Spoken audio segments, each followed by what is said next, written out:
Bonjour les amis, bienvenue à notre rendez-vous d'aujourd'hui, lundi miracle, et j'espère que tout le monde va bien. Vous pouvez entrer, tout est prêt, je vous attends, tout est fin prêt. Euh, Bonjour Marc, j'espère que tu vas bien. Bonjour Séverine, j'espère que tout le monde va bien. Oui, Marc, et qu'en Normandie, il y a du beau temps là-bas, ben, je l'espère bien, et que ben, les Tatiana et les autres vont bien. Bonjour mon frère Constant, j'espère que tu vas bien. Bonjour Didier. Je vous prie de participer et de partager, s'il vous plaît, ce direct. Vous serez bien gentil et ça vous bénira. Le Saint-Esprit vous fera du bien, mais je voulais dire. Alors, pour aujourd'hui, on a beaucoup de travail. On a pas mal de travaux à faire en prière. On y arrivera avant de se quitter. Dans la deuxième partie de notre réunion, on fera des prières vraiment décisives, des prières qui sont destinées à apporter la délivrance, à libérer les captifs, à guérir les gens de leurs maladies par le Saint-Esprit, des prières destinées à faire du bien, à enlever les blocages, enlever les barrières, purifier les fondations avec le sang de Jésus et que la vie puisse être plus épanouie, puisse se dérouler avec moins d'obstacles, moins d'encombrements, moins de difficultés avec l'aide du Saint-Esprit.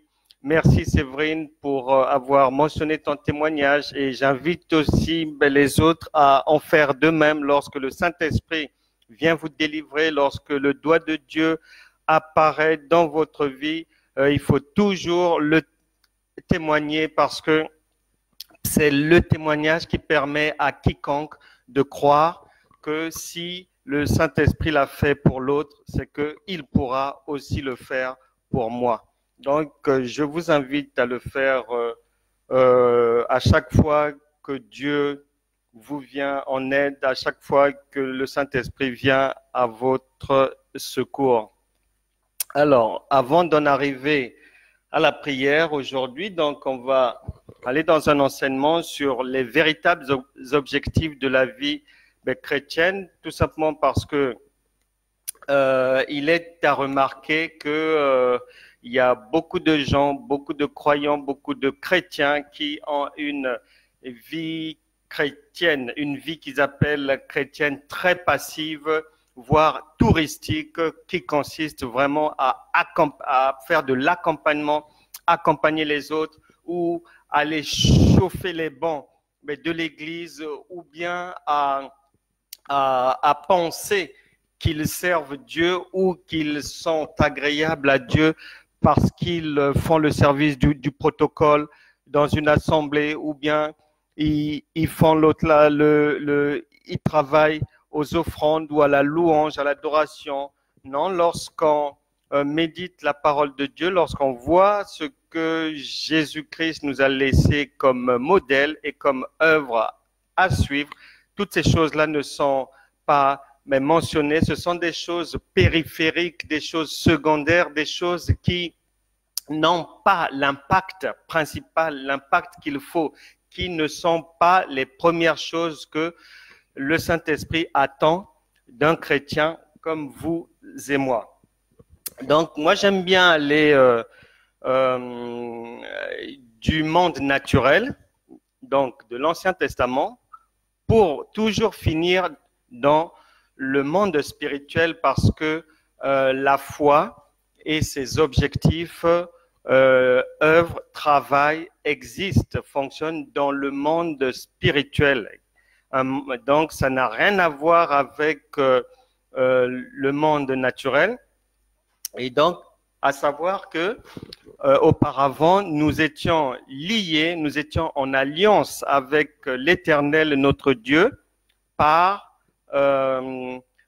une alliance de la loi, une alliance humaine, une alliance charnelle, et c'est ce que nous retrace tout l'Ancien Testament. Lorsqu'on arrive au Nouveau Testament, avec la venue de Jésus-Christ, là, on rentre maintenant dans une nouvelle alliance, dans le règne de l'Esprit. Ce n'est plus la lettre qui nous dirige, mais c'est l'Esprit de Dieu qui nous dirige. Et le Seigneur s'était rendu compte que, en étant à l'extérieur de l'être humain, comme dans l'Ancien Testament, les hommes avaient vraiment du mal à non seulement marcher selon le modèle de Dieu, mais à manifester la gloire de Dieu sur terre dans cet environnement difficile. Alors, il a trouvé un plan en se sacrifiant à la croix pour venir nous aider à y arriver et à poursuivre ce qu'il a fait en étant à l'intérieur de nous par le Saint-Esprit. Donc, à partir de là, puisque le Saint-Esprit est maintenant en nous, nous venons à Dieu en ouvrant notre cœur à Jésus-Christ. Romains chapitre 10, verset 9 à 10. Si tu confesses de tout ton cœur si tu confesses de tout ton cœur le Seigneur Jésus-Christ et que tu crois, si tu confesses de ta bouche et que tu crois de tout ton cœur que Dieu l'a ressuscité des morts, il n'y a pas de problème. Tu es le bienvenu et Dieu te fera du bien. Maintenant, lorsqu'on devient enfant de Dieu, les objectifs que Dieu nous fixe à tous ceux qui rejoignent le royaume de Dieu, ce sont des objectifs d'être ambassadeurs du Christ, le représentant du royaume de Dieu. Ce monde a son fonctionnement, les nations ont leur fonctionnement. Si vous allez en Angleterre, par exemple, si vous venez du Burkina Faso, du Congo-Kinshasa, de Cuba ou de France ou de Belgique, où on roule à droite, mais lorsque vous arriverez en Angleterre, à Londres, on va vous dire non, non, non, non, ici, on roule à gauche, et c'est comme ceci, c'est comme cela. Si tu achètes une maison ici, la maison ne t'appartient pas parce que le sol appartient à la reine. Nous avons une reine au-dessus de nos têtes, donc nous sommes les sujets de la reine, Élisabeth II. Donc, on t'explique les règles de fonctionnement dans la société anglaise. Si tu arrives en France, on va te dire oui, ici, on roule à droite, il y a des feux rouges, ceci, cela, on t'explique, c'est une république. Si tu achètes une maison ici, bien que tu ne sois pas en Angleterre où la maison appartient toujours à la reine, mais d'une manière donnée, même si tu es propriétaire de la maison ne t'appartient pas vraiment à 100% parce que chaque année, on t'obligera à payer la taxe foncière. Donc, c'est comme si tu es locataire dans ta propre maison. En fait, ça veut dire ça. Donc, chaque pays, chaque royaume a son mode de fonctionnement. Donc, lorsqu'on y arrive, on vous explique qu'au Burkina Faso, ça fonctionne comme cela. À Cuba, c'est comme cela. En Angleterre, c'est comme ceci, etc., etc. Et lorsqu'on devient enfant de Dieu et qu'on a donné son cœur à Jésus-Christ pour qu'il règne en nous, qui règne maintenant de l'intérieur, qui règne en nous et avec nous pour nous permettre d'impacter la société, on doit on doit aussi avoir les informations sur comment fonctionne le royaume que je viens de rejoindre là. C'est pour ça que nous évangélisons. Évangéliser, c'est pour aller manifester la puissance de Dieu. Mais avant cela, il faut enseigner parce que s'il n'y a pas d'enseignement, la Bible déclare dans le livre des Proverbes que lorsqu'il n'y a pas de révélation, le peuple est sans frein. Ça va aller dans tous les sens. C'est pour ça que Dieu dit qu'il est triste. Osée chapitre 4, verset 6. Son peuple périt faute de connaissance. Donc, on doit enseigner, on doit montrer aux gens comment fonctionne notre royaume, qui est notre Père, quels sont où se trouve-t-il, à partir d'où est-ce qu'il peut nous venir en aide, il nous secourt, comment, avec quels instruments, quelles sont les armes, comment est-ce qu'on peut prospérer sur cette terre, dans ce monde méchant. Si on a un problème au travail, comment est-ce que Dieu peut nous aider à le résoudre par le Saint-Esprit? Problème dans la famille, problème de stérilité, problème de mariage, etc., etc.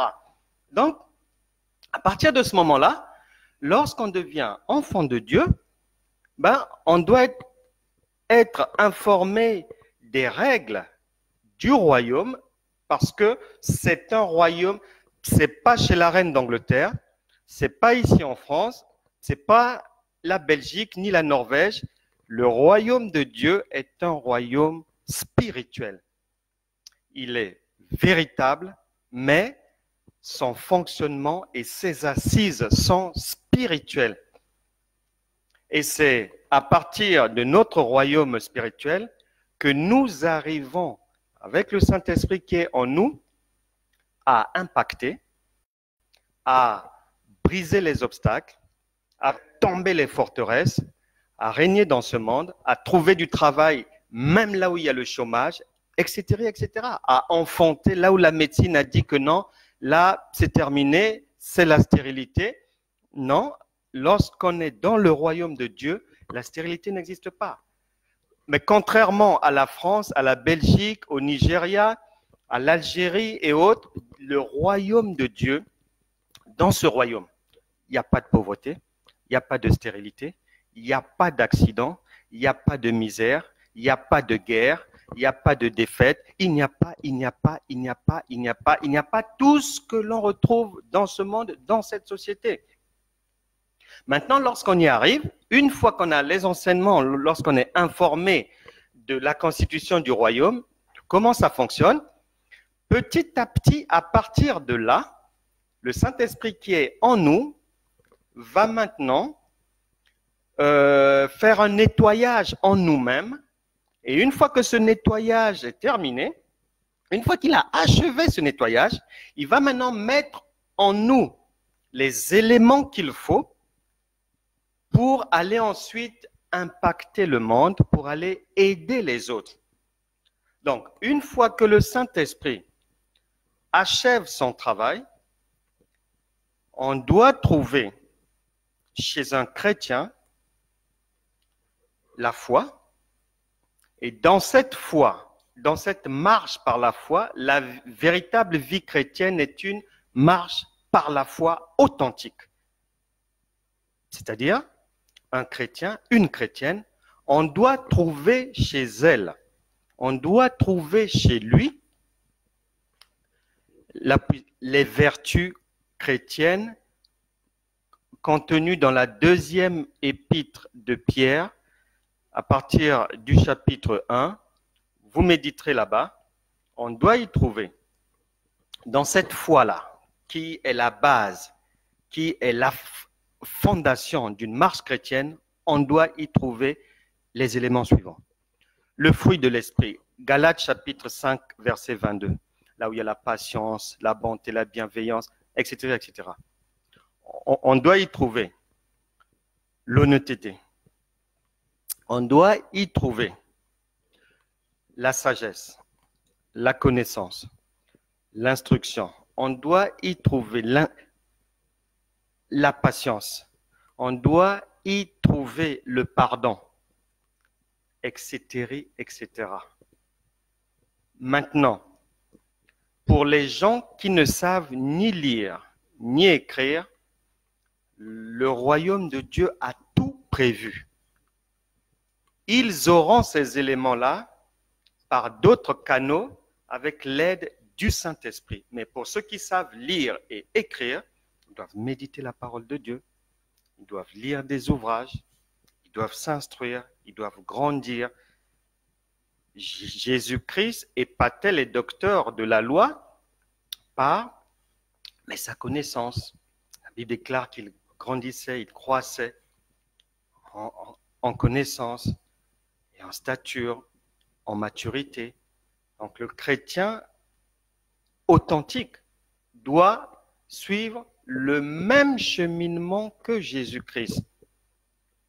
Et Jésus-Christ nous a montré le modèle à suivre, c'est-à-dire, lorsqu'on arrive au Seigneur, on l'accepte, on passe par les eaux du baptême, comme Jésus l'a fait au Jourdain avec Jean-Baptiste. Une fois qu'on a fini avec le baptême, on va maintenant, avec le Saint-Esprit en nous, on va maintenant apporter l'aide, on va œuvrer pour que dans nos sociétés, que le plus grand nombre soit sauvé, mais et surtout que nous soyons des acteurs incontournables dans la résolution des problèmes de l'être humain. Dans la pensée divine, ce n'est pas à l'État, ce n'est pas à César de donner du boulot à quelqu'un, mais c'est bien à l'Église de donner du boulot, d'apporter la guérison, de motiver les gens, d'enseigner, etc., etc. Et ce modèle-là, Jésus-Christ nous l'a montré. Il est parti comme de l'extérieur, il voyait que c'était problématique pour l'homme de suivre. Il est parti, il est revenu 3 jours après par le Saint-Esprit, ressuscité 3 jours après, il revient en nous par le Saint-Esprit afin de poursuivre son œuvre. Il l'avait commencé de l'extérieur, étant à l'extérieur de nous. Lorsqu'il vient en nous par le Saint-Esprit, c'est pour poursuivre son œuvre avec nous, par nous et au-dedans de nous.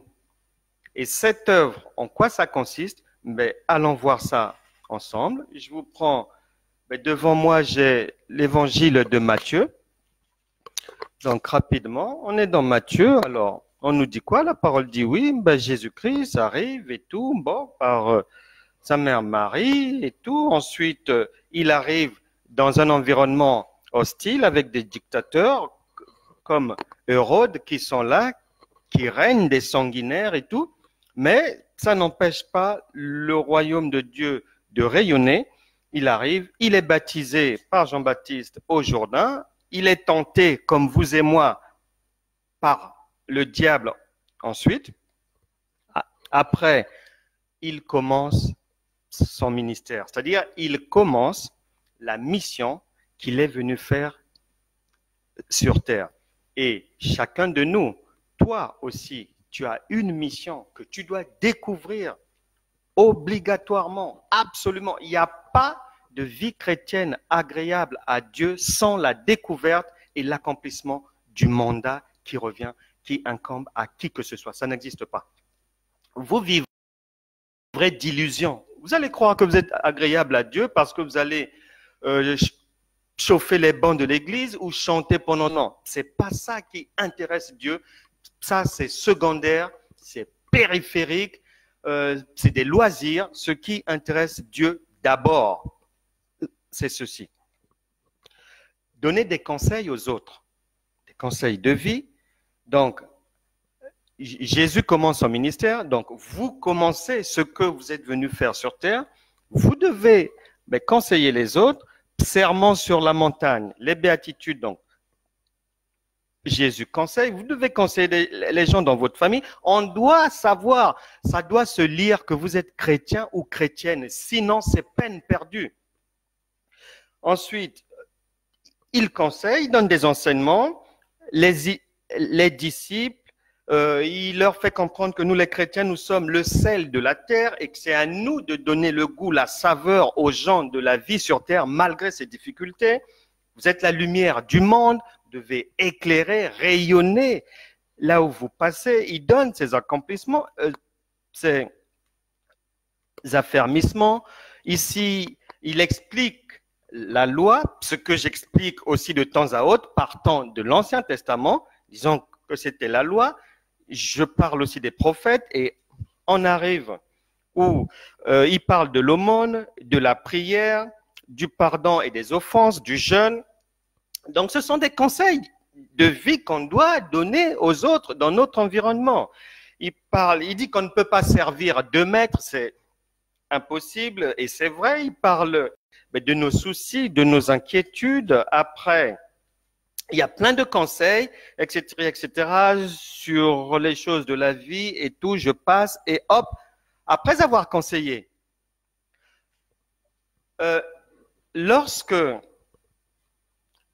si on a une somme d'argent et qu'il y a quelqu'un qui a faim qui vient vers nous, on peut l'encourager, mais une fois qu'on l'a encouragé, une fois qu'on lui a dit que non, la vie, des fois, c'est comme ça, il y a des hauts et des bas, si cela, obligatoirement, on se doit de lui soit trouver un peu d'argent ou soit un repas.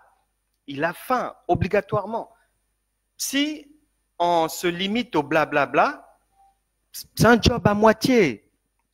Ça ne tient pas la route du tout. Et Jésus nous a montré que non, il faut conseiller, il faut parler, mais le reste, il faut manifester le royaume. 1 Corinthiens, chapitre 4, verset 20, le royaume de Dieu ne consiste pas en parole, mais en puissance.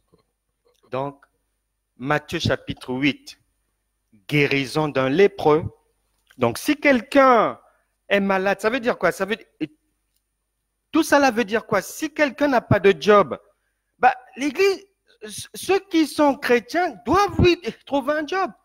Si quelqu'un est malade, s'il vient vers l'Église, vers le salut, il faut le guérir.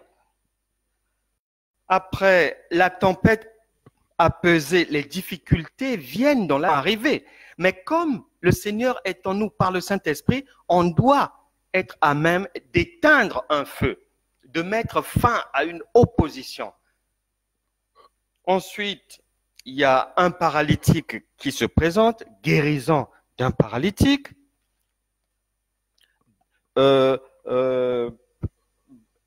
Question des disciples, il y répond. Il y a la résurrection de la fille de Jairus. Donc là, c'est un problème de mort, mais la puissance de Dieu intervient en toute situation. Ensuite, il nous est dit, Matthieu 9, à partir du verset 27, diverses guérisons, donc plusieurs, donc, etc. Ça consiste à résoudre les problèmes des gens. La vie chrétienne, c'est ça. Et dans cette marche-là, il y aura des incrédules, mais c'est pas grave. Le job doit se poursuivre. Matthieu chapitre 12, verset 38, un miracle refusé, oui, ça arrivera. Il y aura des incrédules. Et vous savez que quelqu'un que Dieu a maudit, il est maudit. Donc, une personne destinée à l'enfer, elle ne croira pas. Parce qu'elle est destinée à l'enfer, c'est tout. Ne vous posez pas de questions. Et après ce miracle refusé, on retrouve la multiplication des pains. Un miracle encore de Jésus-Christ, la marche sur les eaux, etc. Les miracles sont sans fin. Et après, ça se termine par son sacrifice à la croix. Et 3 jours après, le Saint-Esprit arrive. Et désormais, avant de partir, il avait dit, attendez là-bas, vous recevrez une puissance, le Saint-Esprit survenant sur vous, et vous serez mes témoins jusqu'aux extrémités de la terre. Et ce Saint-Esprit-là, c'est lui-même qui revient par un autre canal pour œuvrer avec nous de l'intérieur, puisque nous sommes co-ouvriers, dit la parole, avec Christ, et co-héritiers. Donc nous sommes maintenant 2 à œuvrer. Lorsque vous faites quelque chose, si vous êtes réellement chrétien, vous n'êtes pas seul. Christ est avec vous, si vous avez réellement le Saint-Esprit.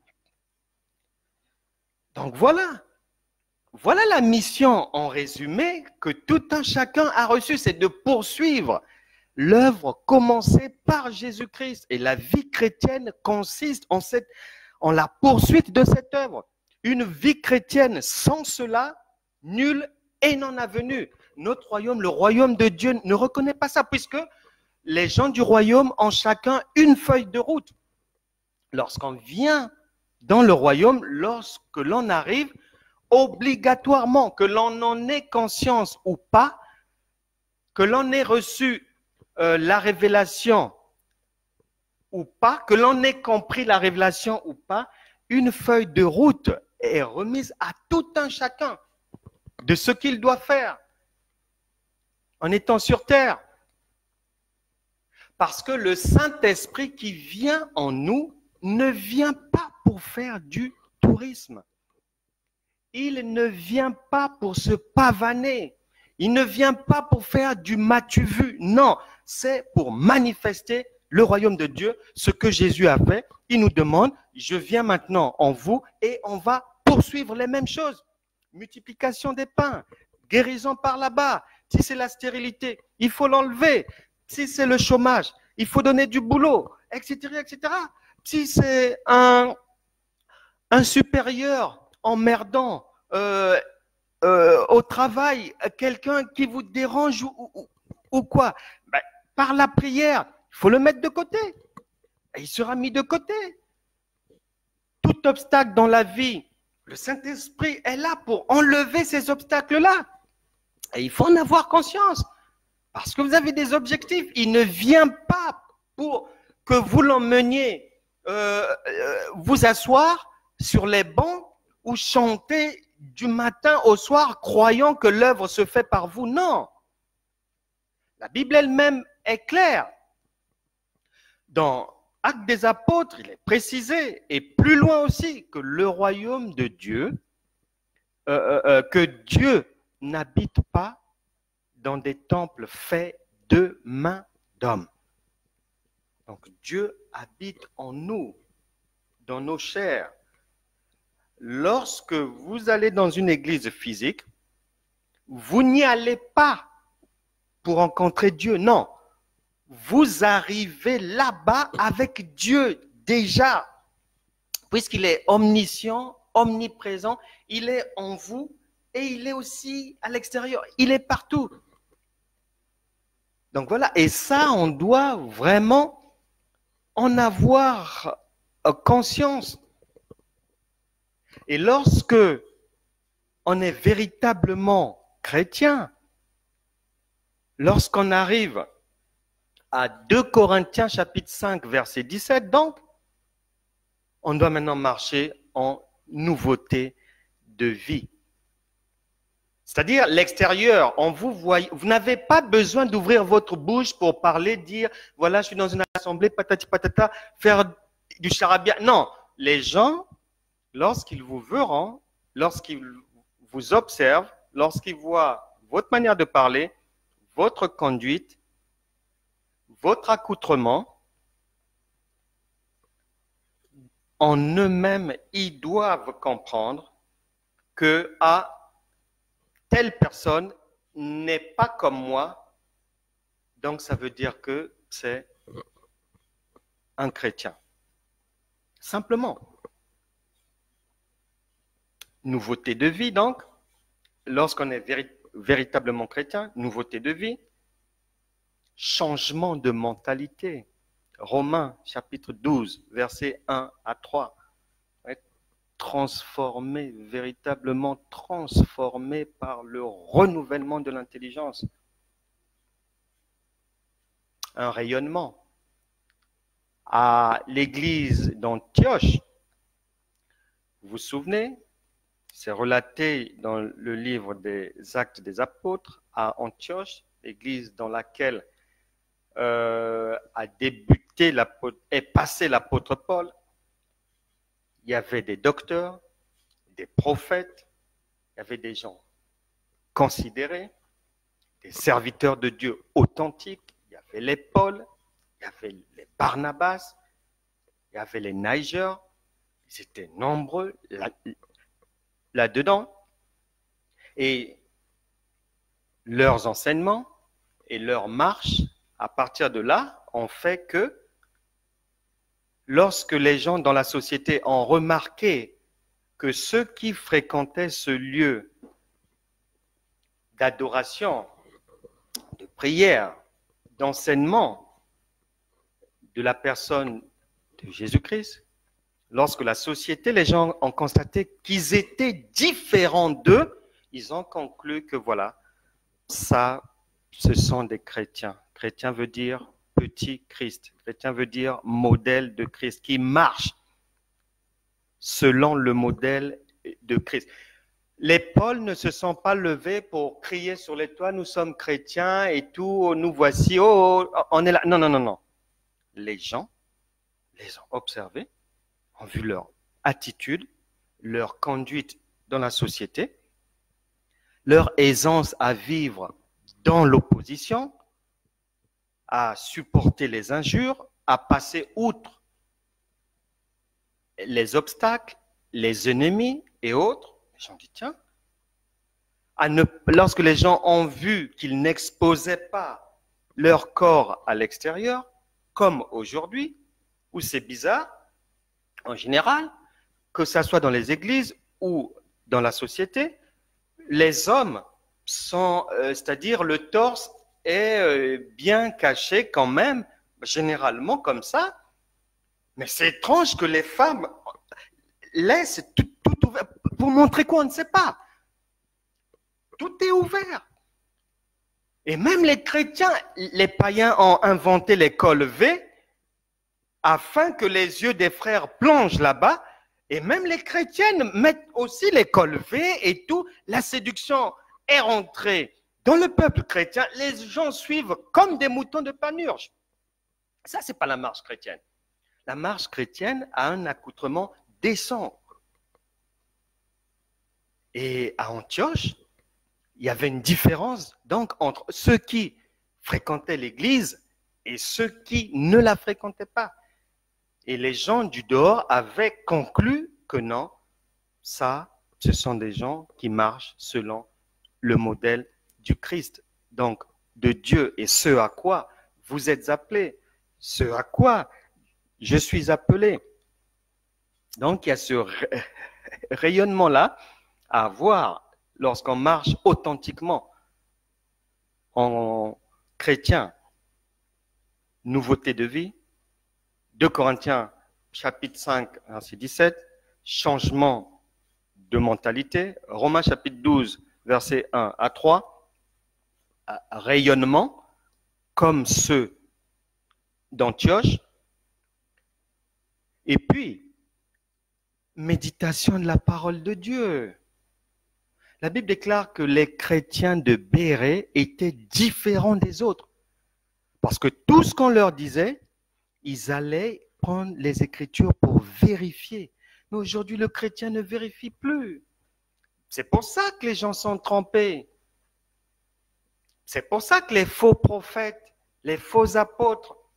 Hier, j'ai reçu un message d'une sœur qui se trouve dans le secteur de Saint-Nazaire, qui a été obligée de quitter son église, l'assemblée chrétienne dans laquelle elle persévérait. Pourquoi? Elle se sentait maintenant persécutée. Les prédications, c'était offrande sur offrande, dîme sur dîme. Faut donner, faut donner, faut donner, faut redonner. Pour que Dieu fasse, faut donner, etc., etc. Et elle me disait qu'à un moment donné, que elle se sentait pas bien. Si elle n'avait pas 20 ou 30 euros à les donner en offrande, elle sentait que c'est comme si elle n'était pas qualifiée pour mettre ses pieds dans la maison de Dieu. Vous vous rendez compte? Et je ne vous parle pas des faux prophètes, faux apôtres, faux docteurs, dont la parole de Dieu nous avait mis en garde, qui invite. Une sœur m'avait demandé si elle pouvait y aller. Elle était invitée par le pasteur de leur assemblée pour faire sa délivrance. Et le lieu de la délivrance était où? Dans une chambre d'hôtel. Et ce genre de cas se répète à notre époque. Et ces gens-là peuvent se permettre de le dire, de faire ces choses, parce qu'ils savent que les chrétiens ne veulent plus méditer la parole de Dieu. Ils ont remis leur sort entre les mains des humains. C'est grave. Donc, il faut vérifier, il faut méditer la parole. Et Dieu est dans sa parole. Enfin, quatrièmement, lorsqu'on devient chrétien, la marche chrétienne est une marche par la foi. Et c'est une marche. Marcher par la foi veut dire marcher dans le surnaturel. La foi est surnaturelle, elle n'est pas charnelle. La vie chrétienne est une vie surnaturelle. Dieu, par sa miséricorde, nous prend de l'ignorance, des ténèbres, du péché, nous prend du monde humain souillé pour, par l'opération du Saint-Esprit, qui n'est pas visible à l'œil nu, pour nous faire passer dans la vie divine, dans la société, la vie dans la société divine, celle du royaume de Dieu, qui est une vie surnaturelle. Ça n'a rien à voir avec le naturel. Vie surnaturelle veut dire quoi? Ça veut dire qu'un chrétien ne résout pas ses problèmes comme les autres qui sont encore naturels et charnels. Non. On vient rapidement de balayer avec vous le mode opératoire de Jésus-Christ. Un problème, il le résout. Il ne résout pas en allant demander conseil à ceux qui ne connaissent rien. Il résout selon les standards du royaume de Dieu. Nulle part on a vu, même lorsque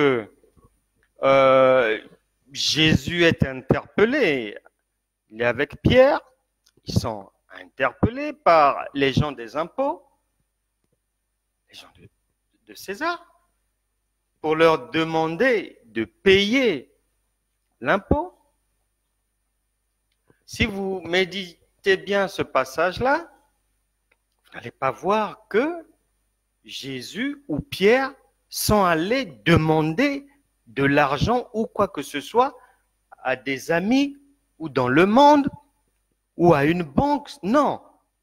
Pourquoi? Parce que dans le royaume de Dieu, les ressources sont illimitées. Elles ne sont pas visibles à l'œil nu, mais Romains chapitre 4, verset 17 dit que le chrétien a la capacité d'appeler à l'existence des choses qui n'existent pas comme si elles étaient. Et Jésus va dire à l'agent des impôts, mais il n'y a pas de problème. Si ce n'est que l'argent, il n'y a pas de problème. Mais nous avons nos banques, mais elles ne fonctionnent pas comme les vôtres ici. Et on ne récupère pas ce qu'il y a dans notre banque, comme chez vous ici. Et il envoya Pierre aller dans la bouche du poisson, prendre ce qu'il fallait et payer l'impôt. Ça veut dire quoi? Ça veut dire que le royaume a son fonctionnement propre. C'est comme une ambassade. Nous sommes des ambassadeurs de Dieu. Une ambassade a son fonctionnement propre qui n'a rien à voir avec l'ambassade de Bulgarie en Macédoine. Ne fonctionne pas comme fonctionne l'État macédonien. Non. Fonctionne comme fonctionne l'État bulgare. Donc, nous, dans ce monde, nous fonctionnons en tant que chrétiens, en tant qu'enfants de Dieu, comme nous fonctionnons selon le fonctionnement du royaume de Dieu. C'est pour ça que Jésus a donné, et à ce moment-là, lorsque tu auras besoin d'argent, lorsque tu te retrouveras face à une difficulté financière, le Saint-Esprit qui est en toi te donnera la solution en te disant, par exemple, fais telle activité. Avec précision, fais tel commerce, fais ceci. Mais si tu n'es pas à même d'entendre ce que le Saint-Esprit te dit pour solutionner ton problème financier, tu vas agir comme le monde et tu sors de la foi et Dieu n'est plus avec toi. Dieu n'est que dans ses standards. Il nous assiste uniquement lorsque nous marchons selon ses standards. L'ambassade d'Afrique du Sud aux États-Unis, à Washington, vient en aide, vient au secours, trouve des solutions pour les sujets sud-africains et non américains. Chacun son mode de fonctionnement. Et nous, du royaume, le royaume a déjà les solutions. Et c'est pour ça que Jésus finira par dire, comme pour dire à cet agent des impôts, non, doucement, c'est vrai que comme on marche chez vous ici, dans ce monde, vous nous imposez tel impôt, ceci, cela. Non, il n'y a pas de problème. Même si vous ne nous avez pas vu travailler, c'est pour ça que vous êtes étonnés. Vous venez maintenant nous tendre un piège. Non, nous avons notre manière de faire qui n'a rien à voir avec chez vous ici, chez César, mais nous avons nos ressources. C'est pour ça que nous sommes à même de vous payer. Tenez, même si vous ne nous avez pas vu travailler, vos yeux ne nous ont pas vu opérer quoi que ce soit, l'argent est là, tenez votre impôt. Jésus dira à César ce qui est à César. Donc, à ce monde et aux solutions de ce monde pour ceux qui marchent selon ce monde, et à Dieu, les solutions divines, la manière de faire de Dieu pour les enfants du royaume de Dieu. C'est pour ça que Jésus avait dit, rendez à César ce qui est à César et à Dieu ce qui est à Dieu. Et la parole de Dieu ne change pas, elle ne bouge pas. Vous ne pouvez pas vous dire chrétien et marcher et solutionner vos problèmes de la même manière que les gens du monde. Non, ça ne tient pas debout. Vous n'êtes plus dans la foi. Les solutions de la foi sont les solutions du royaume de Dieu uniquement. Il n'y a pas de mélange. On ne mélange pas. C'est pour ça que, à 3 reprises, la parole de Dieu part de l'Ancien Testament, Habakkuk, chapitre 2, à la fin du verset 4, le juste vivra par la foi. La foi veut dire par le surnaturel. Il sortira de toute difficulté avec l'assistance du royaume de Dieu et non de César. Romains, lorsqu'on quitte l'Ancien Testament, on arrive à Romains, chapitre 1, verset 17, deuxième partie, le juste vivra par la foi. Avant de clôturer, en allant vers l'Apocalypse, on s'arrête à Hébreux, chapitre 10, verset 38. Pour la 3e fois, le Saint-Esprit insiste en disant que le juste vivra par la foi. 3 fois, le Père, le Fils et le Saint-Esprit.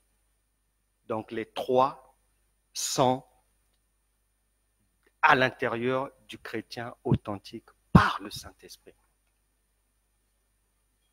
C'est ça la marche chrétienne. C'est ça la marche chrétienne. C'est celle-là, la marche chrétienne authentique. Maintenant, comment manifester avec tout ce bagage du royaume de Dieu, comment fonctionner maintenant dans ce monde étrange, plein d'opposition, de jalousie. On vous met des pots de bananes partout. Il y a même des gens que vous ne connaissez pas qui vous en veulent.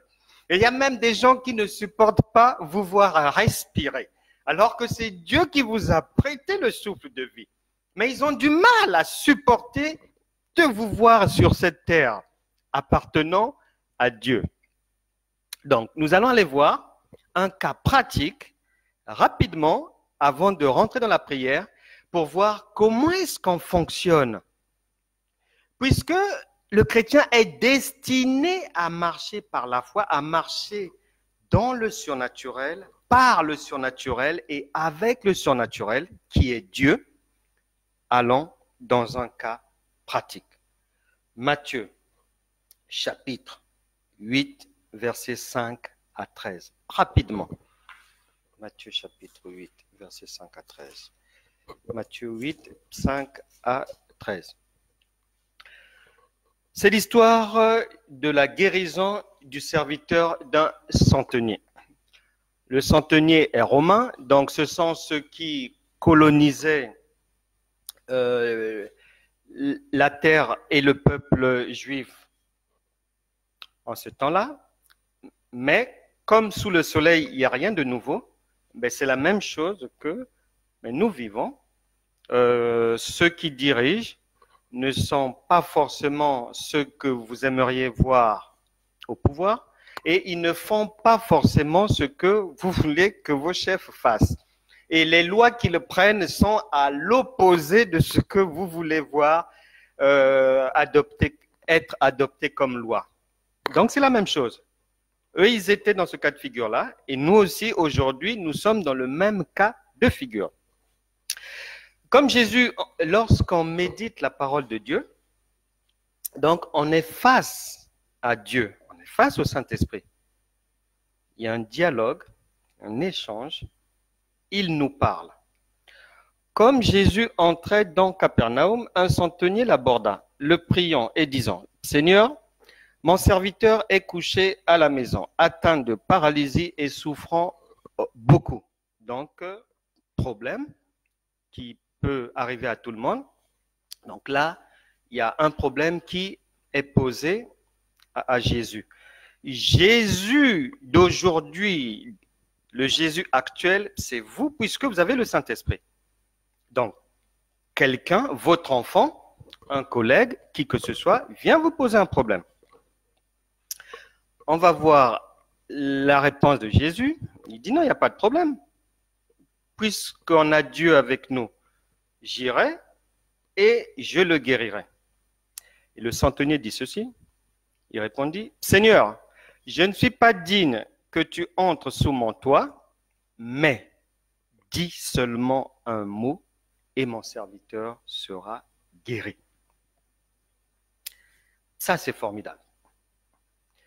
Voici un étranger, il n'est pas juif, mais il a entendu parler de Jésus-Christ et de ses miracles. C'est pour ça que dans Romains, il est dit que la foi vient de ce qu'on entend. Et ce qu'on entend vient de la parole de Christ. Donc, sur la base de ce qu'il a entendu, que non, ce Jésus-Christ, il vient de Dieu, il est à même de résoudre toutes sortes de problèmes, qu'il soit présent ou absent, il agit, il est partout, il a tout créé par sa parole, et si jamais tu as un problème, tu es face à lui, il suffit qu'il dise quelque chose et c'est réglé, lui croit en ça. Et là, il explique à Jésus pourquoi est-ce qu'il dit cela. Que Jésus n'a pas besoin d'arriver chez lui pour prier pour son serviteur. Ça ne sert pas parce que lui sait que les anges sont au service de ceux qui doivent hériter le salut et que lorsqu'on a Dieu, vu qu'il est omniprésent, il est partout. Là où je parle, le Saint-Esprit est là. Là où vous êtes, le Saint-Esprit est là. À Sofia, il y a le Saint-Esprit. Moscou, le Saint-Esprit est là-bas en même temps. En Alaska, il y est. À Chicago, à Durban, en Afrique du Sud, il est présent en même temps. Il est présent à Alger, il est partout. Dans les fleuves, sur les fleuves, dans les mers, partout, en même temps. Bref, le centenier, et c'est ce que Dieu aime, c'est que lorsqu'on vient à lui, on vient pas avec une langue menteuse, comme beaucoup de chrétiens, mais on vient avec sincérité. Il a reconnu qu'il n'était pas digne. Et quand la parole parle de son toit, sa maison, n'oubliez pas que nous sommes le temple du Saint-Esprit. Donc, il voulait parler d'abord de sa propre conduite,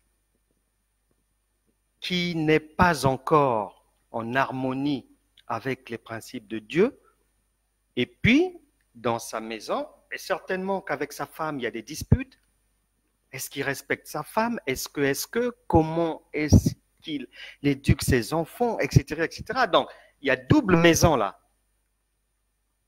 L'être lui-même, le centenier, et puis sa maison. Donc, il reconnaît sa souillure devant Dieu, et c'est ça qui touche le cœur de Dieu, et ce qui manque à beaucoup de gens, la franchise, l'honnêteté de reconnaître ses erreurs, de reconnaître ses péchés. Or, le Saint-Esprit est sensible à cela. Pour preuve, le Seigneur finira par dire, va, qu'il te soit fait, au verset 13, selon ta foi. Et la Bible déclare que, et à l'heure même, le serviteur fut guéri. C'est sur cette base de cette croyance d'un Dieu surnaturel, d'une vie chrétienne qui n'a rien à voir avec la marche charnelle, une vie chrétienne divine, authentique, c'est une marche par la foi et la foi est surnaturelle. Et c'est sur cette base-là que lorsque nous sommes dehors, on peut prier pour les gens, on peut imposer les mains, on peut encourager, on peut enseigner, mais lorsque nous sommes ici, par l'audiovisuel, on peut faire la même chose pour atteindre les gens jusqu'aux extrémités de la terre et les résultats sont les mêmes. Dieu n'a pas de limite. Si vous voyez un mur devant vous, devant Dieu, il n'y a pas de mur. La Bible déclare que même les ténèbres sont lumière pour lui. Un jour, une sœur m'a posé la question, pasteur, est-ce que si des fois, en étant sous la douche ou quoi, ou en m'habillant, si je suis nu, est-ce que si je prie nu, c'est un péché de prier nu devant Dieu? J'ai rigolé. Parce que devant Dieu, nous sommes toujours nus 24 heures sur 24. Ce sont les hommes qui voient des vêtements. Mais David l'a dit que toute notre nudité est devant Dieu. Personne ne peut se cacher où que ce soit. C'est ce Dieu-là que nous prions. C'est pour ça que je vous conseille de prêter attention aux prières que nous faisons là. Parce que le Saint-Esprit est partout. Lorsqu'on commence à prier, soyez connectés. Même si le sujet de prière n'est pas le vôtre, mettez-le dans cette prière, qu'il y ait la connexion, le Saint-Esprit va agir. Puisqu'il est partout et il est en vous. Nous avons le pouvoir, l'autorité de donner des ordres, de commander aux anges d'aller délivrer les gens, de marcher sur les serpents, les scorpions. Luc chapitre 10, verset 19. C'est ça la marche chrétienne. C'est pas face à une difficulté, non. Jésus n'a jamais pleuré. On n'a jamais vu un disciple pleurer. Les apôtres n'ont jamais pleuré. Puisque tout le monde est averti que la vie sur terre consiste en une succession de difficultés, que ça soit à l'école, que ça soit dans la famille, que ça soit avec les amis, que ça soit dans la société qu'on veut créer, et que ça soit des difficultés avec la CAF, un problème à résoudre avec la Sécu, que ça soit aux impôts, avec l'État. Mais voilà, une femme qui veut divorcer. 2 semaines après, c'est un mari qui a trouvé une maîtresse là-bas. Il faut résoudre cela. 3 semaines après, c'est une maîtresse qui est en train de menacer un foyer. Il faut régler ce problème. Là-bas, il y a une maladie après, etc., etc. C'est pour ça que Martin Luther King avait raison de dire qu'une église qui n'est pas capable de résoudre les problèmes sociaux, économiques des gens n'a pas sa raison d'être, elle doit disparaître. Parce que l'Église est faite pour trouver du boulot aux gens, pour guérir les gens, pour conseiller les gens, donner de bons conseils, de bons tuyaux, pour enlever les obstacles, pour fermer les gueules des lions, pour éteindre le feu ennemi, pour marcher, traverser les affrontements, les guerres spirituelles, physiques, pour les anéantir. C'est ça la marche chrétienne, la marche par la foi. Et c'est là où Dieu attend tout un chacun. Et pour finir, dans le fonctionnement du royaume de Dieu, il y a une parole pour tout enfant de Dieu, pour ceux qui sont contenus dans ce qu'on appelle les gens de la maison de Dieu. La première parole de Dieu, derrière laquelle nous devons courir le temps de notre vie terrestre. Matthieu, chapitre 6, verset 33. Cherchez, premièrement, le royaume et la justice de Dieu, et tout le reste vous sera donné par-dessus. Ça veut dire quoi? Tout ce que nous venons de voir ensemble aujourd'hui, du naturel au spirituel, la compréhension de ce que Jésus nous a demandé de faire. Maintenant, il le fait avec nous en tant que co-ouvrier en nous. L'accomplissement de ces choses-là dans notre société doit être notre priorité. Il n'y a pas dans les standards du royaume de Dieu quelqu'un qu'on appelle chrétien qui marche en dehors de ce qu'on vient de voir ensemble aujourd'hui. Ça n'existe pas. Si quelqu'un le pense, c'est que la personne se trompe elle-même par de faux raisonnements. Dieu ne change pas, le juste vivra par la foi. Prions le Seigneur. Seigneur, merci pour ta parole.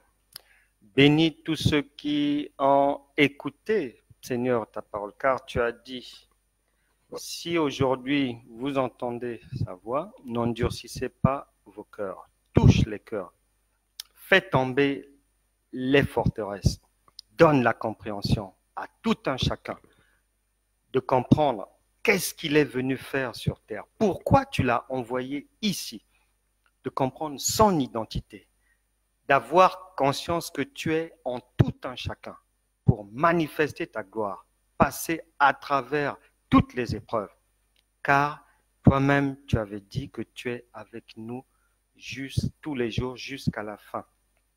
Seigneur, fortifie tout un chacun, touche les cœurs, fais du bien, ouvre leur entendement, parle-leur encore de jour comme de nuit, rends leur compréhension claire et qu'elles puissent saisir plus facilement les réalités de ton royaume, Seigneur.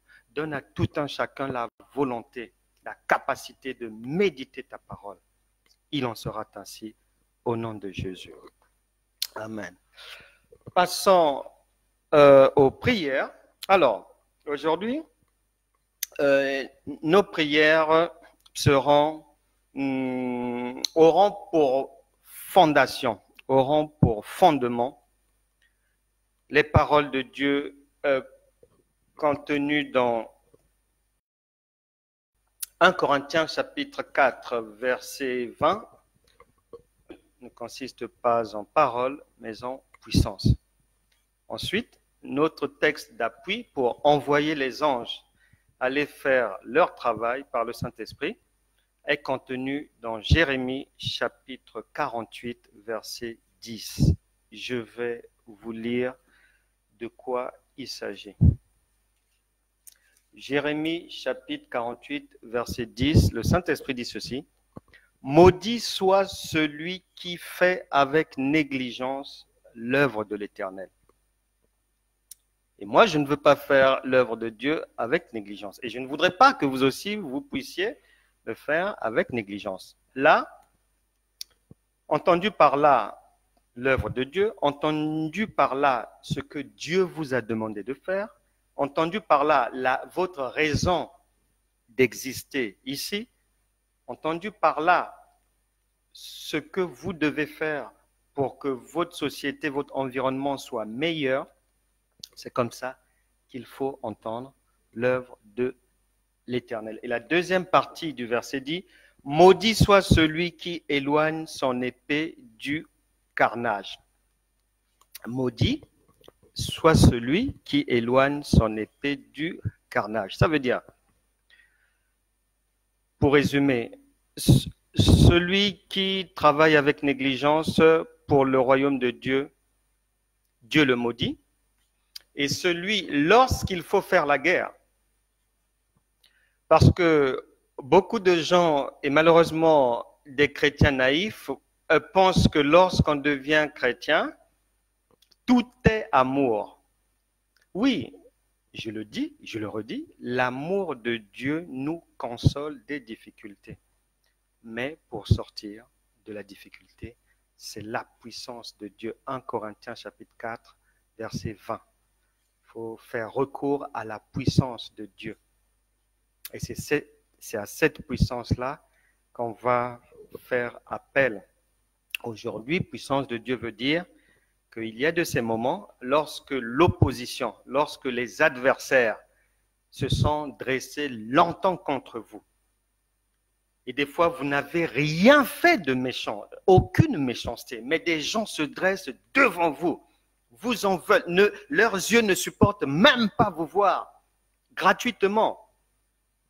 Lorsque des gens en veulent à votre vie, en allant voir des marabouts, en jetant sur vous des sorts, en vous maudissant, lorsque des gens font de la magie, des gris-gris, pour venir vous faire du mal la nuit, lorsque des gens mettent des choses étranges sur votre passage, dans le voisinage ou sur votre lieu de travail, lorsque des gens ont déjà juré que vous ne devez pas voir le 31 décembre 2019, que vous devez mourir, lorsque des gens ont juré que vous ne réussirez jamais, lorsque des gens ont frappé les mains pour dire que vous ne pouvez pas mettre au monde, lorsque des gens ont dit que vos enfants, pour réussir, il faudrait que vous marchiez sur leur cadavre d'abord, etc., etc. Lorsque c'est comme ça, il faut faire la guerre. C'est ce que nous venons de dire ensemble. Le Seigneur l'a dit, maudit celui qui, à ce moment-là, ne fait pas la guerre. N'oubliez pas, dans le livre des Hébreux, le Saint-Esprit nous l'a rappelé que Dieu est un feu dévorant. Si vous allez à la fin, là-bas, Apocalypse chapitre 12, verset 7, mentionne clairement qu'il y eut guerre. Et cette guerre jusqu'à aujourd'hui entre Satan et ses démons et les enfants de Dieu, elle existe. Mais, à la différence, c'est que nous sommes déjà victorieux parce que c'est une guerre qui n'est pas humaine comme les guerres humaines, il faut livrer la guerre. Non, non, non, non. Les enfants de Dieu, dans le royaume de Dieu, lorsque nous allons en guerre, nous allons en vainqueur d'avance. Nous n'allons pas en réalité pour faire la guerre, non. Nous allons ramasser le butin, simplement le butin de guerre. Et donc, tous ces gens-là qui se sont levés contre vous, qui ne veulent pas vous voir réussir, qui ne veulent pas voir vos enfants être épanouis, qui ne vous supportent pas, nous allons simplement faire la guerre. Soit ils dégagent, ils vous laissent libre, ils vous laissent avancer, ils laissent vos enfants avancer, ou soit ils tombent. Quand je dis tomber, ça veut dire quoi? S'ils en veulent à votre vie, la Bible déclare que celui qui creuse une fosse contre toi, il tombera. Donc, ceux qui en veulent à votre vie, ils vont tomber, tant pis. On n'a plus le temps à attendre des pardons. Jésus revient bientôt. Le temps nous est compté. Les gens ont le temps de se repentir. Ils ne veulent pas. Ils s'entêtent dans le mal. Apocalypse 22, verset 11, précise, chacun est dans son couloir, les méchants qu'ils poursuivent leurs œuvres, les justes qu'ils poursuivent. Donc, chacun est dans son couloir et maintenant, nous allons répondre à tout ce que les gens font, que ce soit en pensée ou en fait, en pensée, en parole, en acte, contre vous. À tout ce que les gens ont fait contre vous, contre vos maisons, contre vos enfants, nous allons y répondre maintenant par l'envoi du feu de Dieu pour aller détruire tout ce qu'il y a à détruire, pour aller déraciner tout ce qu'il y a à déraciner, que les gens tombent ou ne tombent pas, que Dieu ait, en fin de compte, pitié de quelqu'un ou quoi, c'est plus notre problème, c'est terminé. Nous, on fait notre job et le reste, on fera les comptes après. Nous allons prier contre les hommes forts qui embêtent beaucoup de femmes surtout, en les emmerdant la nuit, même la journée, avec des esprits de mari de nuit, des esprits de femmes de nuit. Tout ça là, le feu de Dieu va traiter ça aujourd'hui. Les démons qui envoient les maladies, vous êtes prévenus. C'est maintenant qu'il faut partir, avant qu'il ne soit trop tard. Les persécutions dans les familles, tous ceux qui persécutent, c'est maintenant qu'il faut fléchir les genoux et demander la miséricorde de Dieu. Dans 30 minutes, dans 1 minute, il sera trop tard. Tous ceux qui sont persécutés sur leur lieu de travail, les persécuteurs, qu'ils soient chefs, qu'ils soient en bas, c'est maintenant qu'il faut changer d'attitude, ou bien soit on va vous changer de département, ou soit on va vous licencier. Pour le reste, on s'en fout. Tous ceux qui sont en train de chercher à briser des foyers, c'est maintenant qu'il faut se repentir. Pendant que je parle, tous ceux qui ont emmené quelque chose qui vous appartient, chez des voyants, chez des voyantes, chez des marabouts, médiums, etc., etc., des praticiens, des féticheurs, des vrais féticheurs, des faux, rien à serrer, tout ce monde-là, dans le même sac, c'est maintenant où vous allez tomber. Tout ce qui bloque les projets des gens. Les gens ne peuvent pas investir, tout est bloqué, les dossiers n'avancent pas, etc., etc. Il y a toujours un papier qui manque. Tous ceux qui sont à l'origine de ces blocages, sur les vies de tous ceux qui sont connectés ou qui se connecteront après et feront les prières, la délivrance c'est aujourd'hui. Tous ceux qui bloquent spirituellement les maternités des gens, maternité des femmes, qui n'arrivent pas à concevoir parce qu'il y a quelqu'un mal intentionné qui manipule des choses dans le monde spirituel, vous êtes concernés. La repentance, c'est maintenant et pas après. Tous ceux qui bloquent les études des gens, Les examens des gens, la repentance, c'est maintenant et pas dans 30 secondes. Tout ce qui bloque les permis de conduire. J'ai toujours été triste.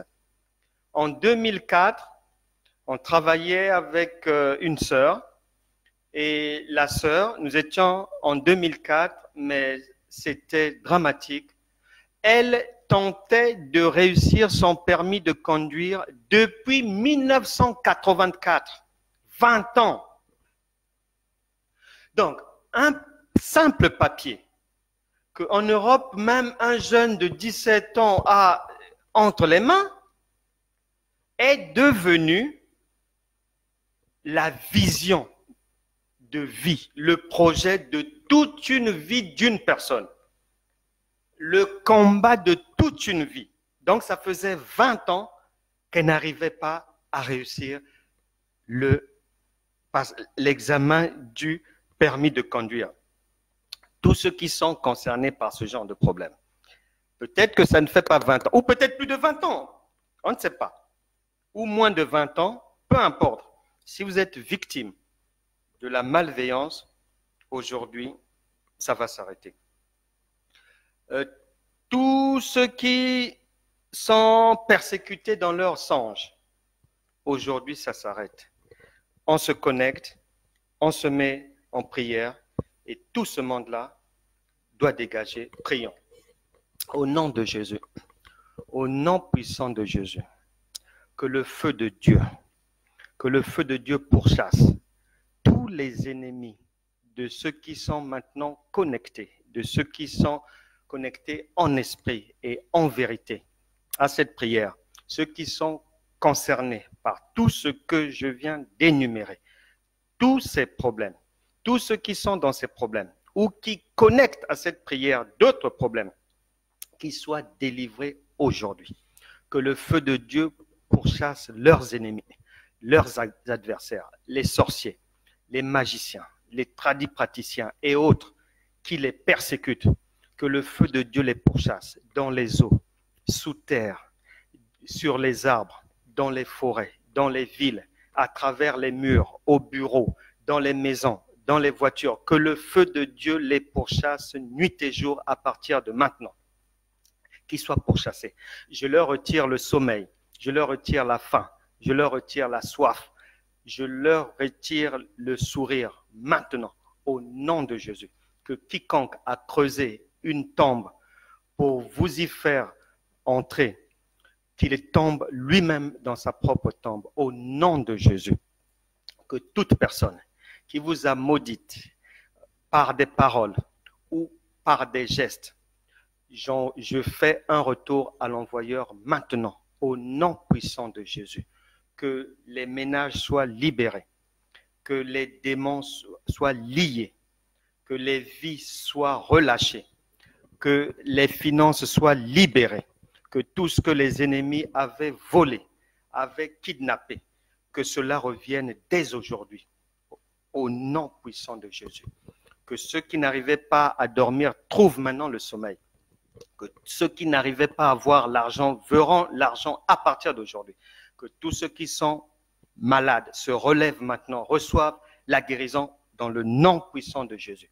Que quiconque est persécuté sur son lieu de travail, deux choses, soit la personne qui persécute ou les persécuteurs par le feu de Dieu sont déplacés dans un autre service et loin de la personne, ou bien ils sont purement et simplement licenciés au nom puissant de Jésus. Que tous ceux qui retiennent ce qui vous appartient, que le feu de Dieu les secoue, que toute forteresse tombe, toute barrière soit brisée, tout blocage enlevé. Mais quoi que ce soit vous appartenant, qui avait été enterré, soit déterré maintenant, qui avait été jeté dans les eaux, sortent maintenant.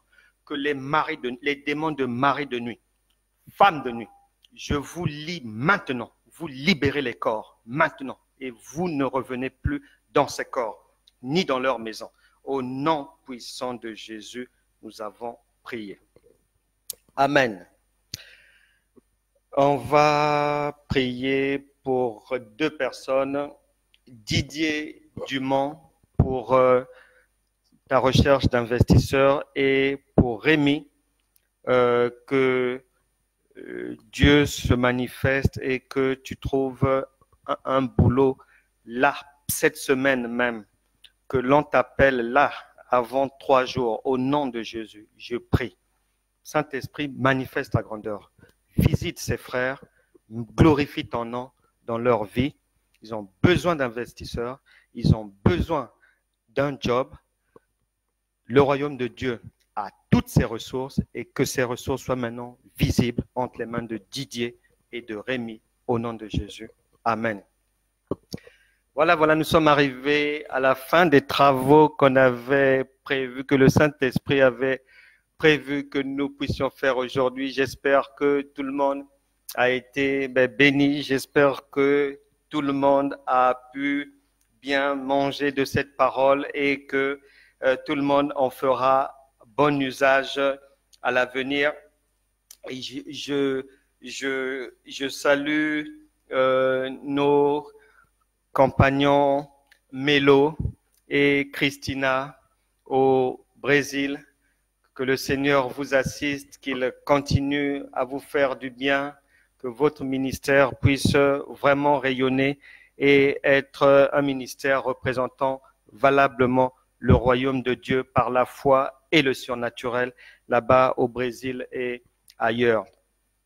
Et je vous conseille vivement que quiconque reçoit ou constate l'intervention divine dans sa vie, il ne faut pas hésiter à témoigner, à laisser des témoignages qui vont fortifier les autres, qui vont faire du bien au royaume de Dieu. Et lorsqu'il y a ce genre de choses, il y a de la joie, il y a la fête dans notre royaume. Témoignez, ce n'est pas interdit. Et lorsque vous témoignez, vous appelez le Seigneur à faire un autre miracle encore dans votre vie. Salutations à tout le monde. Grosse bise à vous tous. Patricia, Séverine, Constant, Olivier, il y en a tellement. Sandra, il y en a tellement. Je vous embrasse. Edwige, Laure, Flore, il y en a énormément. Que Dieu vous bénisse vraiment. Soyez bénis et demeurez et profitez de l'assistance du Saint-Esprit qui vit toujours en vous, mais quotidiennement, et qui compte sur vous pour poursuivre l'œuvre débutée par Jésus-Christ. Et nous venons de voir ensemble ce qu'il nous a demandé de poursuivre. Que Dieu vous bénisse. Marie-Jo, bisous. À Coco, Ketika, bisous à tout le monde. Vraiment, soyez bénis et recevez pleinement votre délivrance, recevez votre guérison, recevez votre prospérité, recevez la paix, la joie, le repos de Dieu aujourd'hui et à jamais. On se retrouve demain à 13 heures. Là, nous aurons des travaux sur les songes et l'interprétation des songes. Que Dieu vous bénisse à Haïti, à Port-au-Prince, à Kinshasa, à Pointe-Noire, à Namur, en Belgique, à Lagos au Nigeria, à Cape Town. Que Dieu vous bénisse partout. Et à demain, 13 heures, heure de Paris.